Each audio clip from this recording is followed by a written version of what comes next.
Okay. Well, even before we get started on this chapter 2, I just thought it would be nice to sort of bring us here.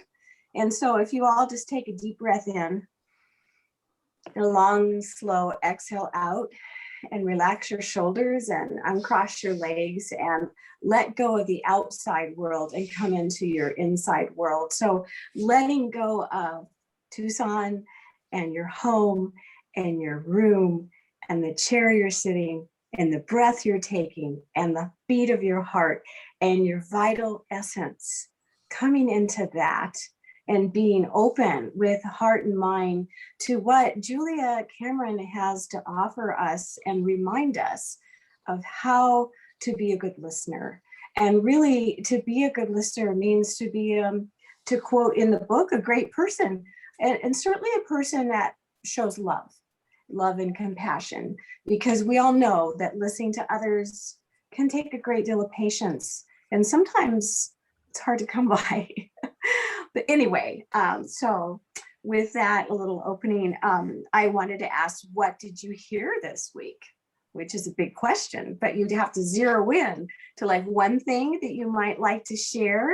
Oh, is that Siri? Hello. Siri and Judy. Hi. And Judy West. Yay. Hi, Judy. Hello. Yeah, so I will start off as an example of what I stood out as what I heard. So I had to teach a class, an art class at Canyon Ranch, and I'm setting up my stuff. And this woman comes in way early and she needed to talk and she needed me to listen to her. And it was like, when I found out what she needed to talk about, it's like, okay, I will put the supplies out later. She was at Canyon Ranch, which is a wellness resort. And I always think of people that have a lot of money go there, but there are a lot of people that are hurting and needing to recover from health or divorce or, death in their families. And her issue, she was there for 6 weeks because she had a husband that was abusive to her and she had wounds on her body and she needed to tell me about that. So I was called to listen. And while I was doing that, I thought, okay, here I go, Jim. This is somebody that needs my attention. So that was what I heard this week. And whatever stands out for you that you heard from another person, what comes to mind? Anything that you would like to share?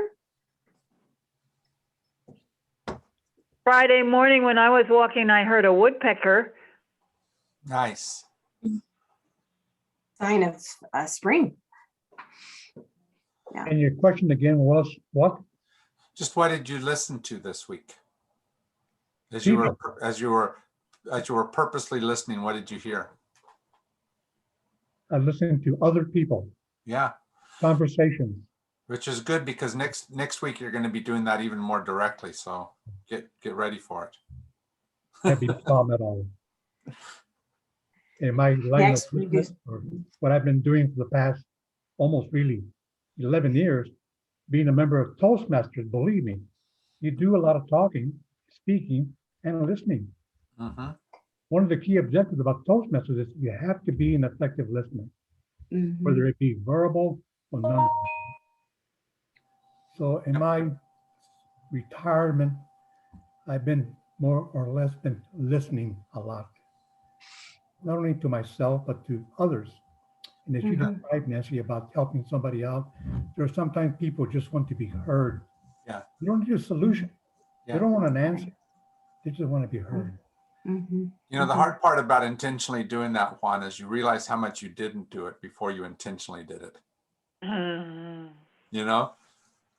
all of us are that way. That's what I've been doing. Good. Juan is area director of Toastmasters, and although he's been with them for years, he's at a different level. And so he's often in his office with meetings or judging or contests, 6 a.m., sometimes 12 noon, 6 p.m. So he's been doing lots of listening. Yeah, lots of. And the word is called zoomed out. Okay. Zoom.com, Zoom, computer. So the Sarah, rest you've of been you. listening. You've been listening to Juan, then haven't you, in the other room?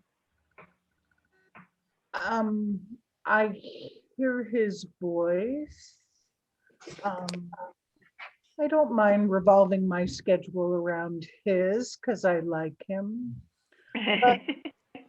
But we have a thing that we've been doing for years where we get a cup of coffee after one of us goes out with our Labrador retriever. Usually it's one in the morning and me in the afternoon. But in the morning for years, we look forward to coffee with each other from 8:30 a.m. to 9:30. And it's like the homework, which we didn't do because our morning pages are done verbally with each other. And for years, we share between 8:30 and 9:30, we share everything from the depths of our soul to our dreams to our past lives to what's going on. So we weren't moved to journal that because we have this tradition of sitting down every morning, which we've been doing for years and years, and sharing our morning thoughts. That counts. That counts as right. Mhm. I mean, the big thing you want to do, I think last week I used the word spew. You need to be able to spew things out, and that's what the morning pages allow you to do, is just get it out. And sometimes by sitting with each other, it gets all that stuff out of your own head and into that space.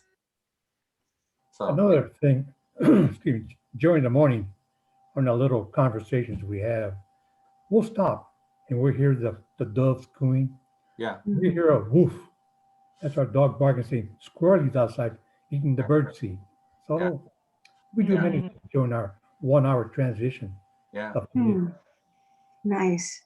And that's at least part of what we hope everyone did this week, is they just listened to those different sounds and maybe even heard some that you hadn't heard before. Mhm. Anyone have sounds that intruded, sounds that you wish you didn't have to have heard?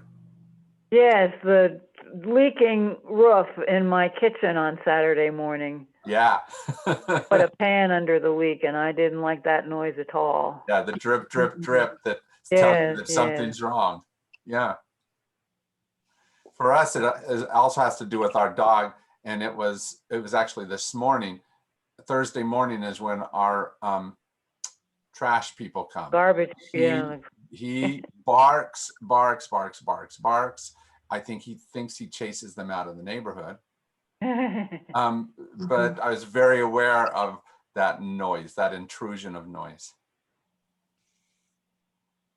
Anyone else?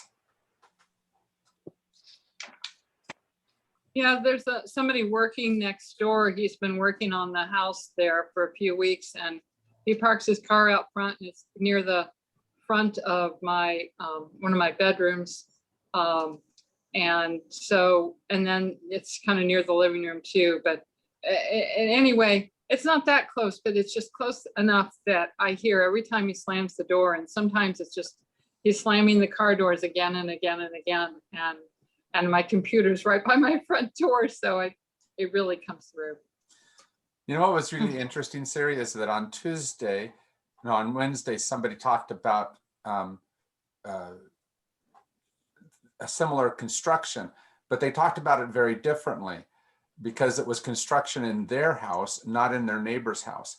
Where the neighbor's house construction is more of an intrusion, that which is in your own house, which is just as noisy, maybe even noisier, becomes a welcome, because you know what's going to happen and you get to enjoy the fruits of it. So it's where something is at makes a difference in how we hear it, doesn't it?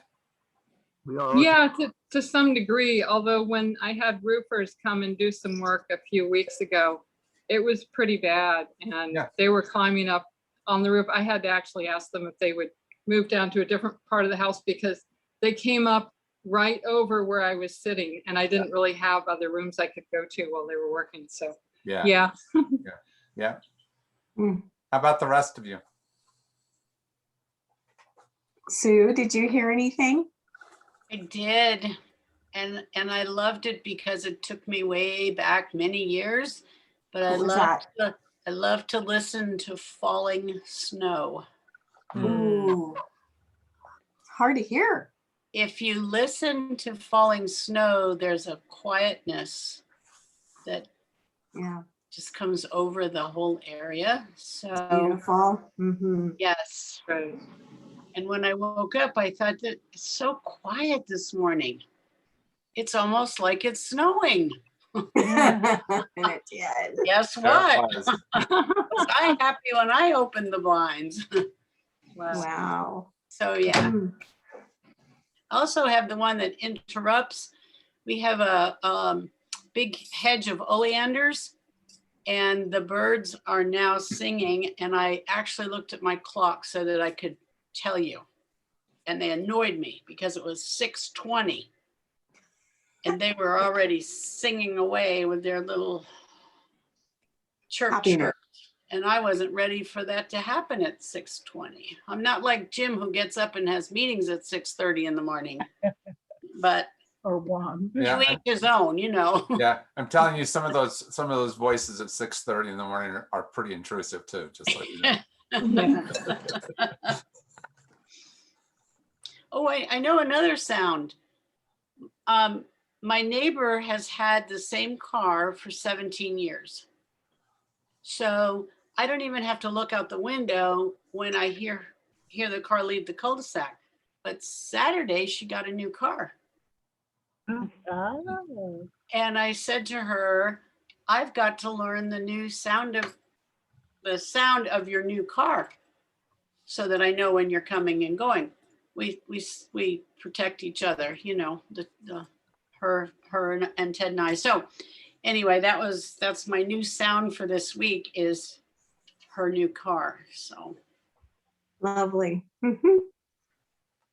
Judy West, can you want to share? Or? Yeah, I was muted because there was some noise in the other part of the room for a minute, but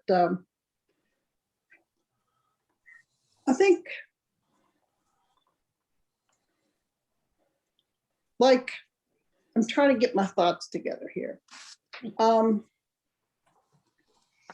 I've lived by myself for many years, and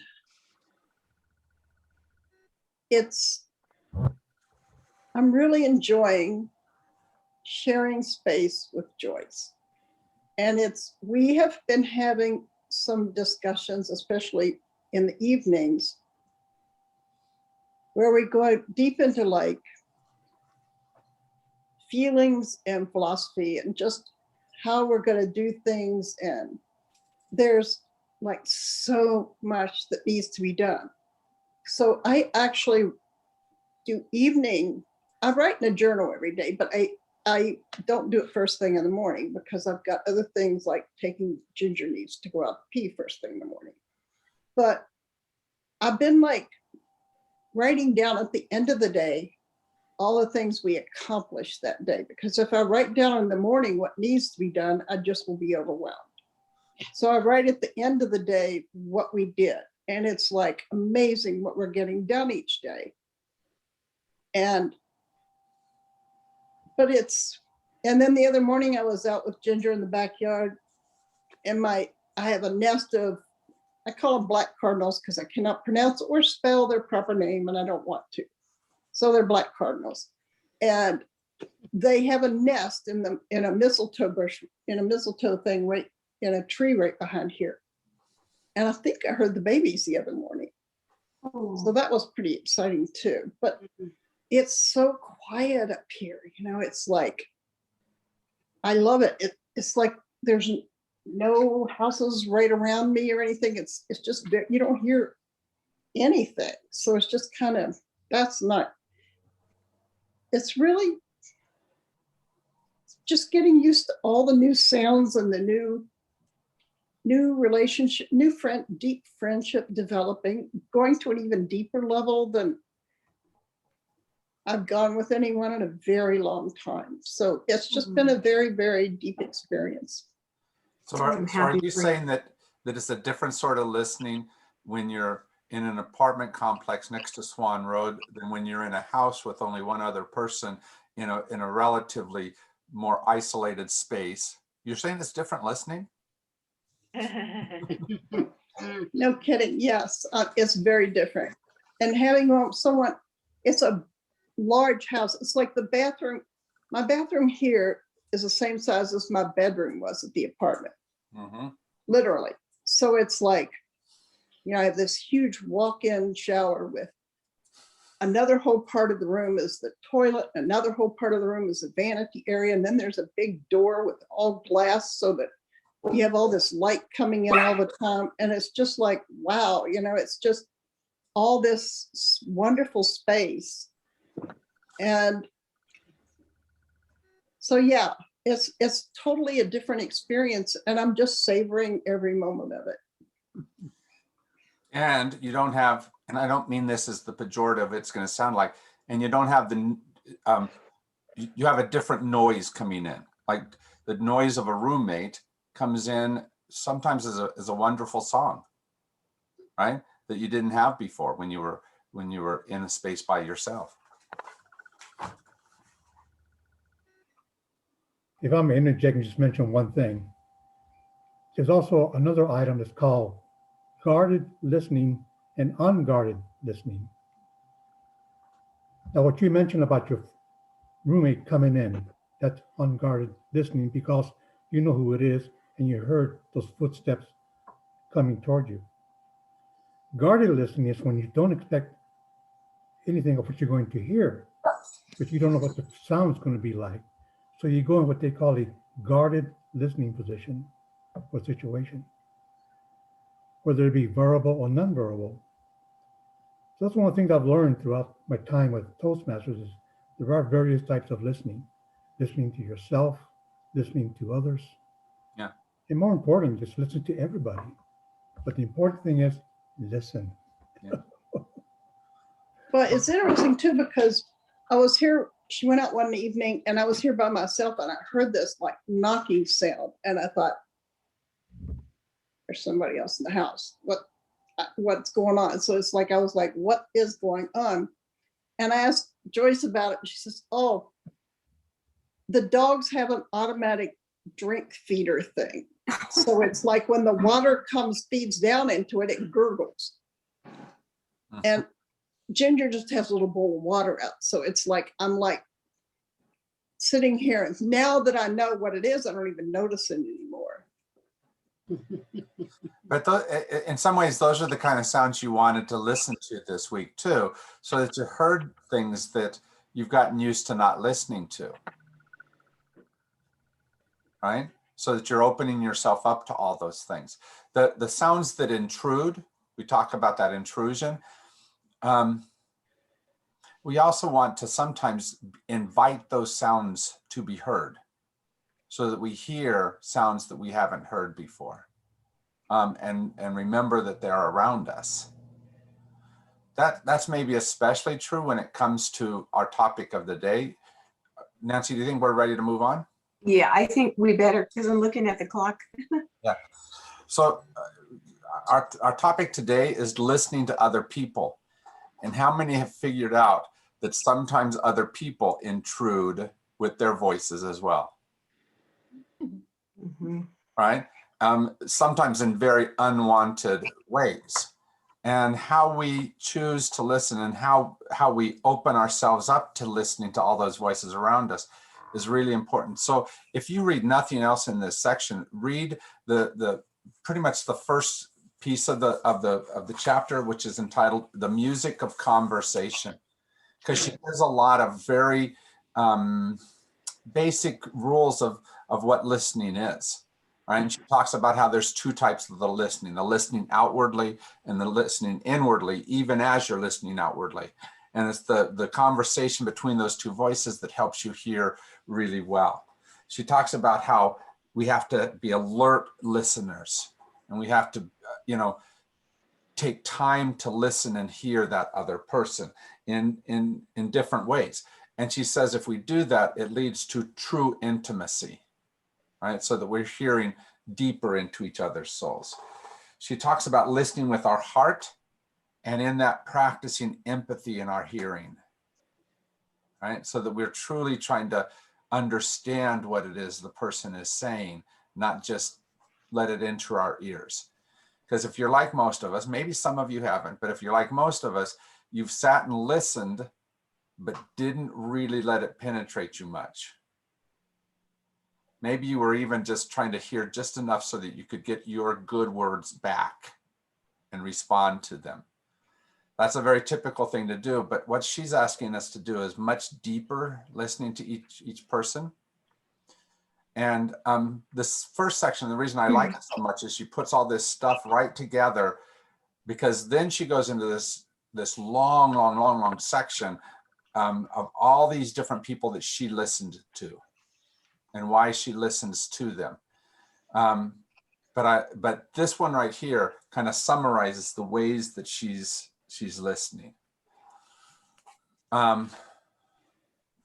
So Nancy, what did you pull out of this first section? What were some of the things you heard in there? Well, when you listened, and by the way, Juan, thank you for that interjection about the 2 types of listening that you got from Toastmasters. That really segues into this chapter nicely.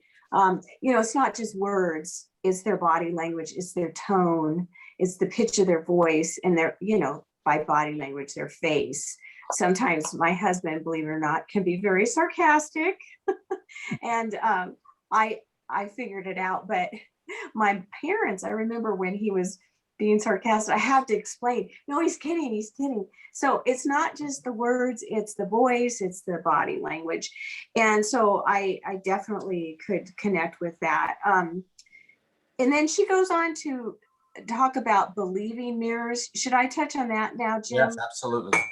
Okay, so I hope, have you all read chapter 2? Because if you haven't, this will be a preview, because you'll want to. But she talks about believing mirrors, and those are people who make you feel more expanded. And I just love that. And Judy Robinson, when she was in our class yesterday, she made this comment: the measure of a conversation is a refreshment rather than being drained.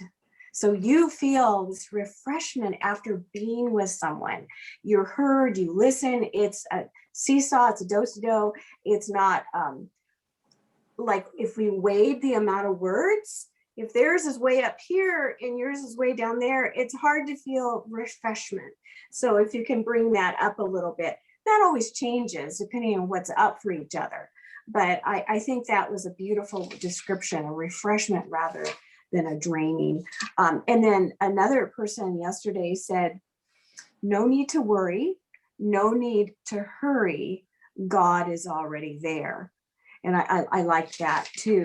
In this little Zen things, and I'll send this out to you, or Jim will, there are 12 little comments. And the first one really made sense with this chapter. It says, number 1, do one thing at a time. So when you're listening, for me, that's hard to do one thing at a time. Like with Mike's telling a story, I like to take the clean dishes out of the dishwasher and be putting those away as he's talking. Well, no, you should really sit down and look at each other and full focus rather than half focus. And, try not to interrupt and not to finish each other's sentences. Now, again, yesterday, a couple people disagreed with that. They said, if you do finish each other's sentences, and Sarah and Juan, you probably get this being married, that shows an intimacy of knowing each other so well that you know how a person's going to react. And if they do give the word that you were thinking of, it's like, yeah, that's it. That's exactly what I was thinking. So it doesn't have to always be bad when you finish each other's sentences, but I thought that was a good point. Yeah, and I would definitely read about believing mirrors. How are your friends that for you, and how are you that for them? Okay, Jim, your turn. And how do you develop those listening mirrors? Who are the people that you are purposely trying to develop so that you listen to each other? Right? That's kind of much of what this chapter is about, because each of the people that she talks about in each section of the book it's one of, I mean, in each section of this chapter, that's one of her believing mirrors. So she talks some about what that person is thinking about listening, but also about what that person means to her, in that this is the way that this person helps reflect something back to me. Do you have somebody that is your listening mirror, who reflects things back to you and helps you that you trust well enough that they reflect good feedback, good critique to you, good advice? That's what she wants us to do at this time. Okay, now, to be fair, there's 2 sections at the end that we're going to kind of set aside, and they're important sections. Those 2 sections, we'll deal with them right before we finish everything. But we want to kind of talk about all these middle sections, and there's all kinds of ways that these people were helpful in one way or another. And so I'm going to talk about a couple of them that hit me. Nancy's going to talk about a couple, and then we want you to share some of the ones that helped you. So my first one happened in one of the very first sections, which was called Sculptor as Listener. And he talked about listening to the piece of stone, right? And listening to where the stone was saying, work on this section, cut here, break here, right? And that really hit me hard, because one of my big communications each week is the commentary. And I have to do the commentary very differently here at St. Francis than at any other place that I've ever been at. Most other places, I'm showing my great wisdom, right? And so it's more of what I know. And here I've learned that I have to be listening much more to things, so that I'm telling what the words are saying. I'm collecting things and saying what goes together. And one of the most frustrating things about that for me is that sometimes this really neat piece that I really want to use, the rest of the pieces are looking at it and going, yeah, I don't think that works here, right? And being able to hear when it is that no matter how good how nice this piece is, that I don't use it. But how many have ever done that? You thought of something really wonderful about what your friend was saying, but then the conversation turned and suddenly it was not the right piece any longer.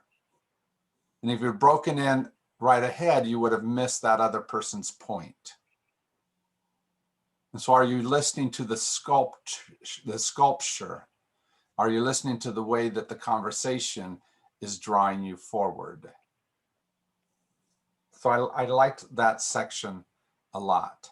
It was very applicable to me. How do you have to listen, and how does, in that listening, it changes your way of being?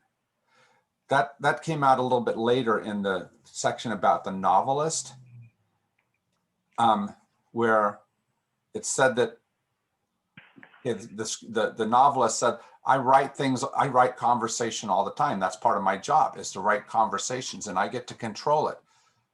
When I'm talking to another person, I don't get to write how they respond, even if my answer is better. Right?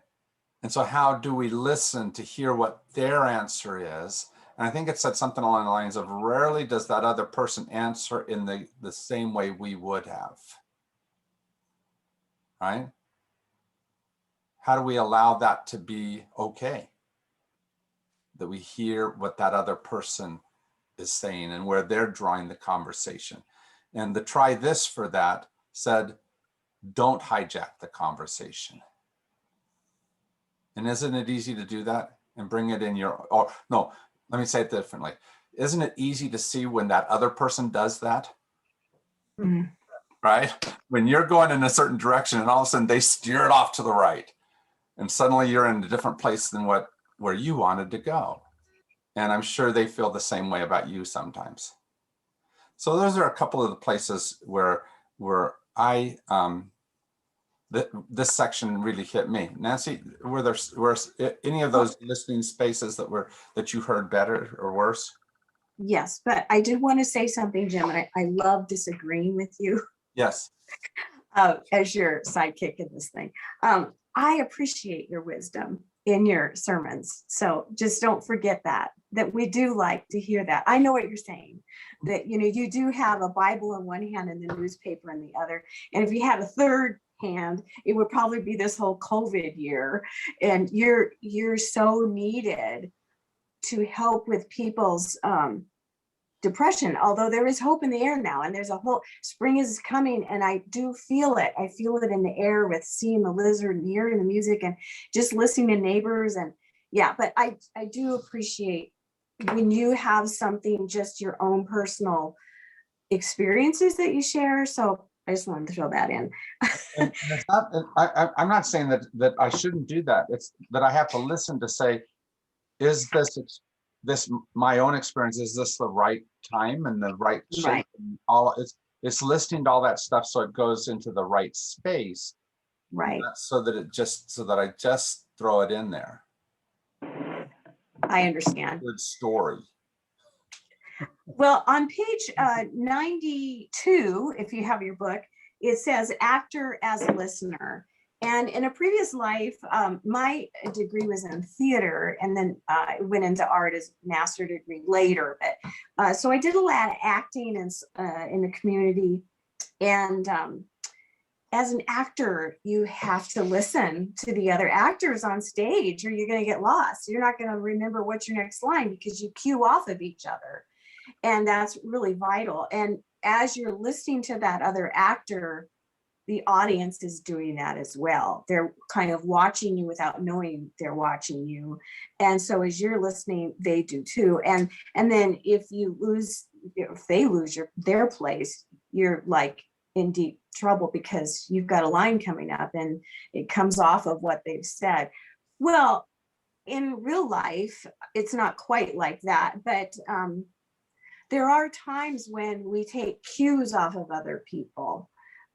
Not necessarily memorize lines, but there are times when we can understand ourselves better by listening to another person, if that makes sense. And their reflection makes things clearer for us. And I think we do that too in listening to other people, hopefully, that we can clarify. So many years ago, we used to say, I hear you saying, do you remember that phrase? This is what I heard or whatever. And I think that's helpful to say it now. This is what I hear you saying, and then reiterate it. And then it might be wrong, but it usually is right.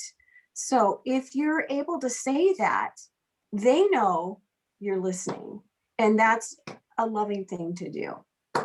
So that's all I have to say. Thank you, Nancy. I was going to mention that. I have something to say. Go ahead. Say it. I've been reflecting on the different ways that I've listened at different stages of my life. Like how I listened when I was an elementary teacher is different than how I listened when I was a junior high teacher. It was easier to listen to elementary students than junior high. And then when I was 30, I began training to be a hospital chaplain in Boston. And we had to write what's called verbatims. Every time we went to visit a patient, we had to come back, even if we were up all night, and write everything we remember that they said and everything we remember that we said. And we'd get our papers back and with red pen marks saying, why did you say that?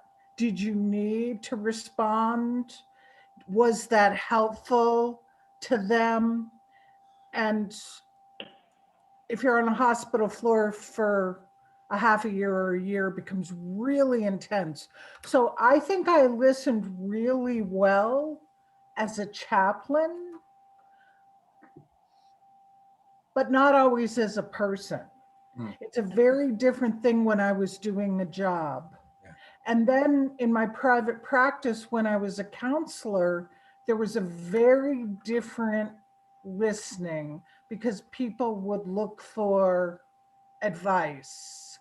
Sometimes I'd be involved in their story, sometimes not. So far, that's 3 different ways of listening: listening to children, listening to patients in a hospital, listening in my private practice. And here comes the updated version, which is more of a struggle. During cancer, 6 years of cancer, all of a sudden I needed to listen to myself. Not always doctors, because they could misdiagnose, and not always nurses. I had to plug myself in as being someone that I listened to. And that was new and that was different. And I became more feisty, that there was a place for me. And I think I met Jim a year after my cancer. And then after cancer, it became really confusing how to listen to others, to listen to spouse, and to listen to self. It's been more of a struggle to include self and other and friend or colleague, because sometimes those are different voices. And it's not as easy for me as being a chaplain, psychologist, or a teacher. This time in my life, although this year COVID has really helped me grow. And my marriage is at a really good place. It wasn't always. Who's going to be in charge? But listening is really different when I'm not working, when I'm not the pastor or the chaplain or the counselor. Yeah. That's really good, Sarah. Boy, I appreciate that. That's an excellent analysis of yourself, but it helps me to think that's really true. We do have different chapters in our listening book. Although you are the first person I've ever heard admit that they were confused by the different listening they had to do. None of the rest of us have ever been. It is one of the hardest things to do as you listen to different people, because one thing that works with one person doesn't work with another. One of the things that was mentioned was there was the one person who admitted to having ADD, and how she has to really focus in to be able to listen. Here's what I learned about ADD as an elementary teacher. Sometimes that person needs to listen differently. And we do a lot of things that say, you know, do this and you'll be a good listener. If you tell somebody with ADD to put stuff down and just listen, it will be harder for them to listen well than if they have something in their hand that they can play with. And if they're playing with something while they're listening, they're actually better listeners. But do I know that about that person? And does that other person know that about themselves, so that we're on the same page? And it's that same way that's true about a lot of different folks. What is it that we're overlooking? Let me tell you about my first year teaching bilingual kids. I did the very American thing of when a kid was in trouble, I'd look at them and I'd be chastising them. And very often my little Hispanic kids from Mexico and from Central America would look away. And as a good American, I looked at them and said, look at me when I'm talking to you. Okay. Do you know what that's saying to somebody from a native country from south of the border? It's saying disrespect me by looking me in the eye, because good courtesy from those spaces says you look away to be able to show respect. Right. Right. And so I was listening with an American ear when I needed to hear slightly differently than what I heard. But we get that same type of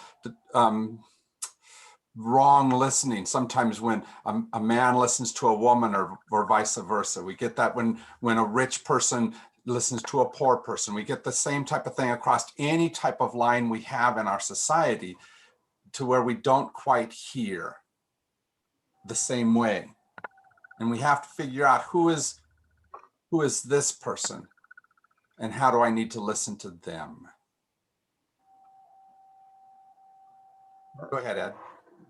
The Tohono Dom have that same issue where when their children were first introduced into from the former government Indian schools, they always looked down, and the teachers thought that they were guilty as a result of that. Mm-hmm.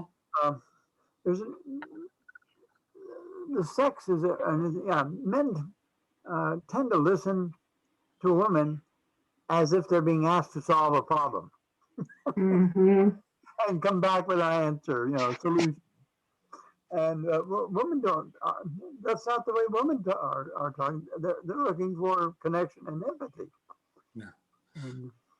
And how many were at least a little bit indicted when she wrote about how sometimes the person we listen to the least is the person we live with the most, because we've heard them too often, right?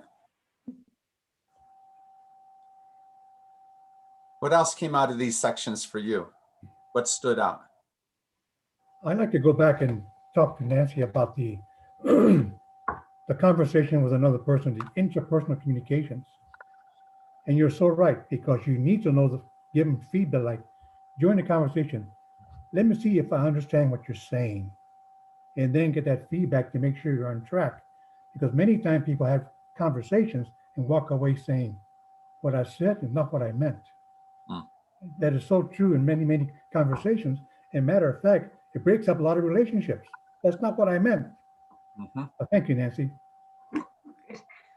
I'm looking at the clock, and I think we better jump to the end, the 104 and 107.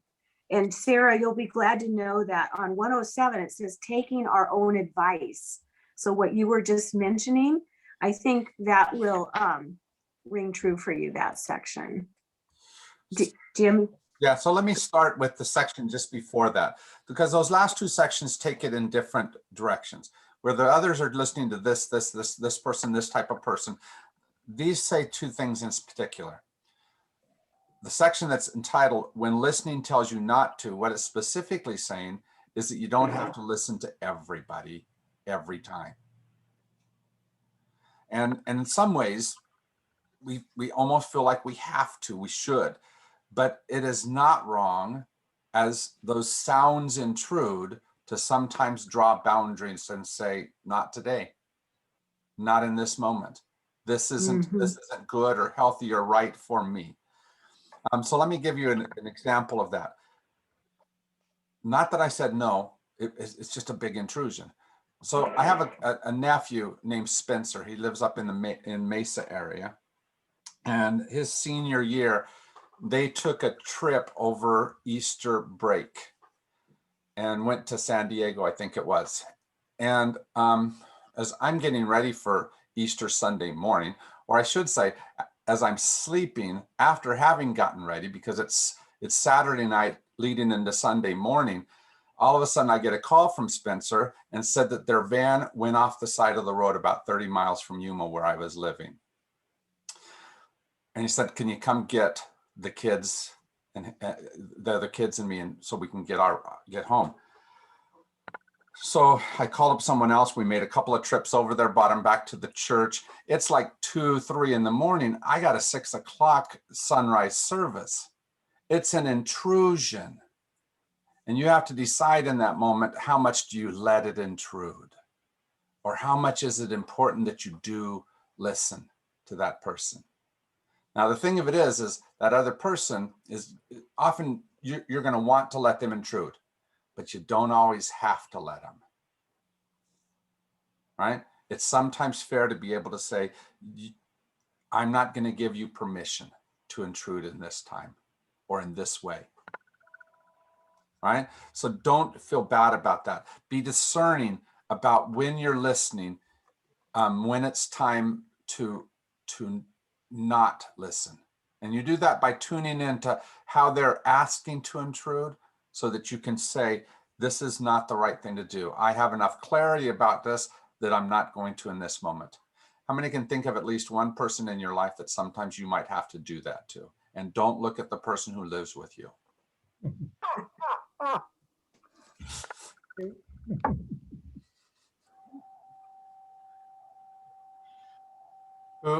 Do you have somebody at least in mind? How do you tell them no? And how do you draw the boundary that says, in this moment, I choose not to listen? It doesn't mean forever even, but it does mean sometimes you have to say no. And that's a good thing. So that's what that section is about saying, drawing those boundaries. So Nancy, now talk to us about the taking your own advice. Well, Julia Cameron has this example in the book where she's going to go visit someone and her other friend says, oh, don't go. The roads are bad. You shouldn't go. And well, she listens to herself and she ends up going and everything turns out fine. And in that example, she's grateful for her friend's concern, but ultimately, whatever big choices you have to make, you have to listen to yourself before anyone else, and you can weigh it. And you can get feedback, and that might sway you in one way or another. But I like to listen to my gut. Like, how do I really feel about this? This morning, I wanted to go walking in Sabino. It was so beautiful. But the spirit was willing, but the body was weak. And I made the choice, not yet. You've got to rest. And so I went to bed and rested, and maybe tomorrow or the next day I'll be able to do that. But, sometimes you want to do something, but you got to do the better choice of how is this going to turn out? So anyway, that's on page 107. I did want to say this about morning pages. And I know you, Sarah and Juan, it's great that you have that hour of chatting and so forth. But if you can put something down in a book, Julia says that it can give you insights and joy, and you're listening to your intuition and your hunches, and morning pages corner us into action in a way that maybe just verbally, it might not. So, I just a little nudge there. You might try a little bit of writing. It doesn't have to be 3 pages, or drawing, or both. And then the other thing, there are 18 try thises in chapter 2. And we were saying that maybe you pick which one you want to do. And would you say that word again? These things in the gray boxes. What the try this? Try this. Spell. TRY THIS. Try this. Try this. Oh, okay. Yeah. There are 18 Sorry. of those. I just wasn't getting that word. I see it written, and thank you. Yeah. Anyway, and Jim, you chime in here about what you said yesterday. What you choose can be something that's not so comfortable. Yeah. Don't do just the ones that are easy. The ones that you've already practiced enough in your life that you're going to get a good grade. This is not about getting a good grade, right? This is about stretching yourself beyond the listening you've already done. Don't do just the ones that are all that are the same. There's several of them that are similar types of things. Choose ones that definitely make you stretch in one direction or another. But here's what she's trying to have us do. She wants us to, in some way or another, intentionally listen to the voices of other people differently and deeper than what we have before. Mm-hmm. So sometimes you're not trying to have a good conversation. You're trying to develop the skills that allow that person to speak more. Right? And so you're not trying to have, when Nancy talked about that equal thing in a good conversation, some of these aren't about doing that. It's about really encouraging that other person to speak a lot as you practice your listening skills. All right. And so each one of these is drawing us somewhere down that road. Okay. But you have to take the time to intentionally do that listening.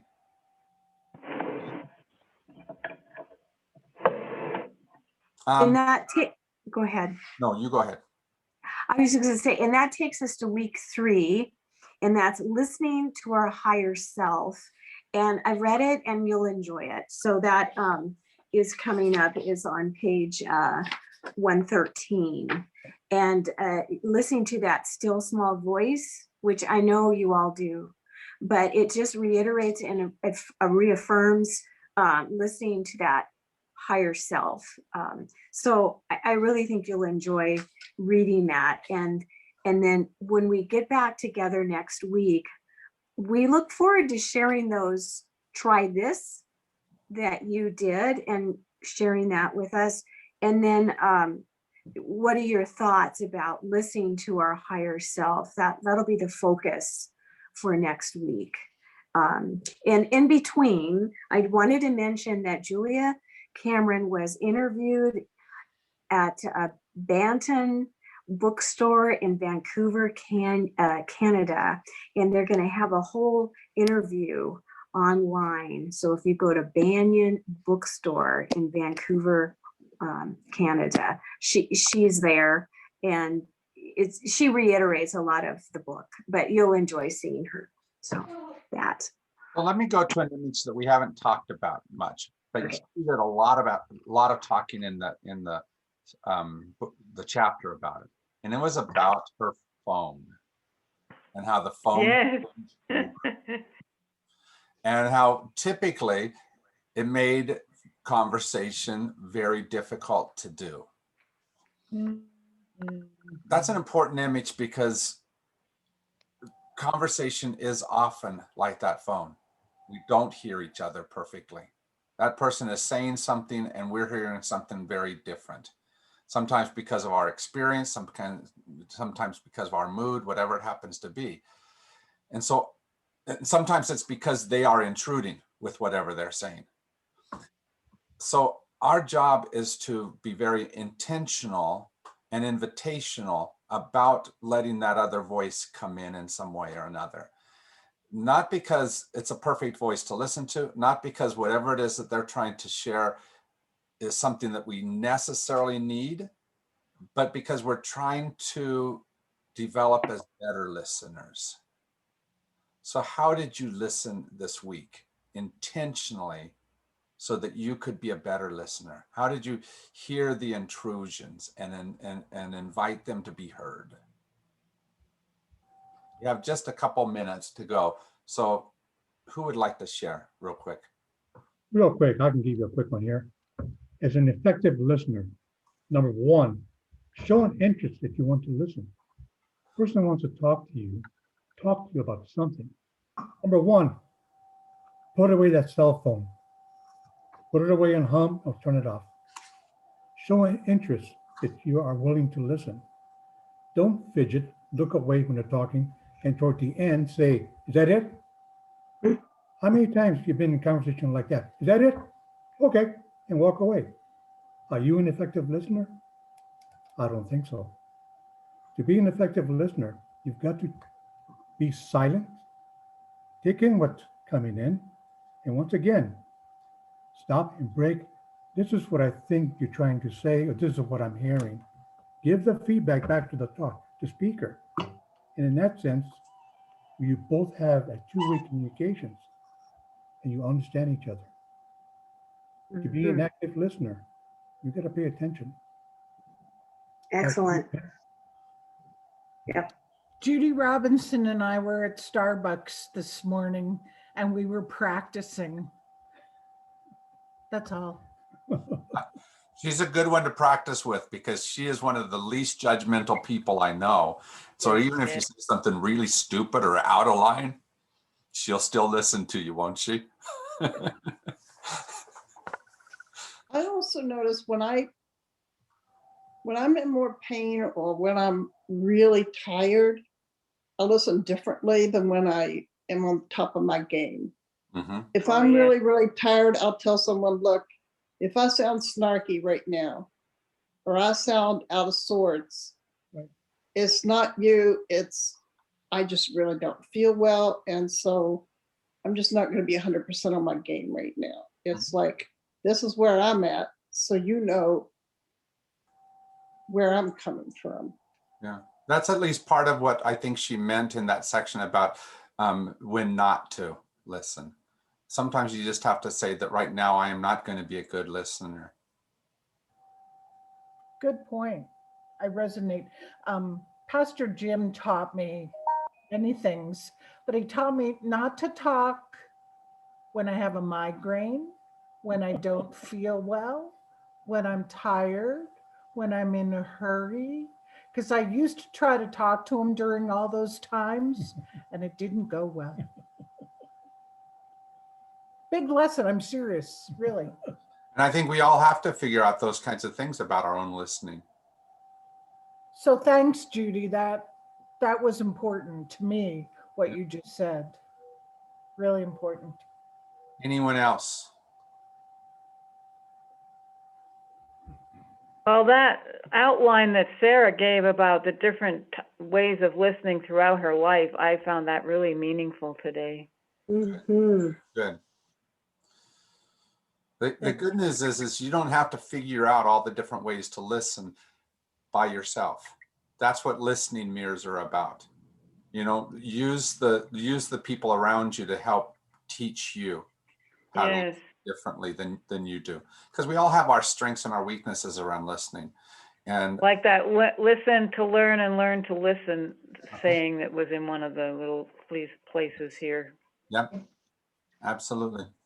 And Sue Gamosa, I want to hear all your wisdom someday. Because I know Sue has lots of wisdom and she's very quiet, she and her dog. Yeah. The hard part is that some people say sometimes we're wiser when we are muted. Yeah. Jim, I wanted to share this piece of art that I call the listening paths. And so there's not just one path to being a good listener. And I think that you can take pen to paper, or you can take paint to paper, or a pastel to paper, and draw some of these things that you've listened to. These are all fake jewels, but these are things that could be heard on the listening path. So I just wanted to share that as another way of listening. There are many. Thank you for being such a great group today. I really enjoyed this a great deal. I appreciate your input and your wisdom and your perspectives. So read chapter 3 and come back and we'll be prepared to be able to listen even more. This time to our deeper, higher selves. Thank you, guys. Thank you. Bye-bye. Have a great week. You too.